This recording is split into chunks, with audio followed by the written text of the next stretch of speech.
আমরা গেছিলাম একটা আর ইম্পর্টেন্ট কথা যেটা জন্য ভিডিওটা করা হচ্ছে বার্গেনিং, যেটা মানে আমরা জিন্স কিনতে গেছিলাম একটা দোকানে। জিন্সের দাম দেখেছিলাম 1040 টাকা। এবার আমরা ঠিক করেছিলাম 700 থেকে শুরু করবো, না মানলে 800, আর না মানলে 900। এবার দোকানদারকে তারপরে জিজ্ঞাসা করা হলো এটার দাম কি। ও মানে কি দোকানদার আমাদেরই অবাক করে দিল, বললে 700। তখন তো মাথায় বাজে নিয়ে পড়লো যে কী করবো, কত বললে ঠিক হবে।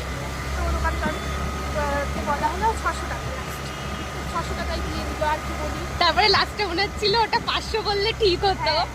তো এবার থেকে তোমাদের মানে কোথাও শপিং করতে গেলে আমাদের অবশ্যই নিয়ে দিও। আমরা খুব ভালো- আমাদের সাথে কনসাল্ট করে যাবেন। আমরা ভালো বার্গেনিং এর দামগুলো বলতে পারবো। আমরা ভালো বার্গেনিং করতে পারি। তো এইটুকুই, টাটা। টাটা করে দাও। এরকম ছোট ছোট কোনো টিপস লাগলে আমাদের সাথে যোগাযোগ করতে পারেন।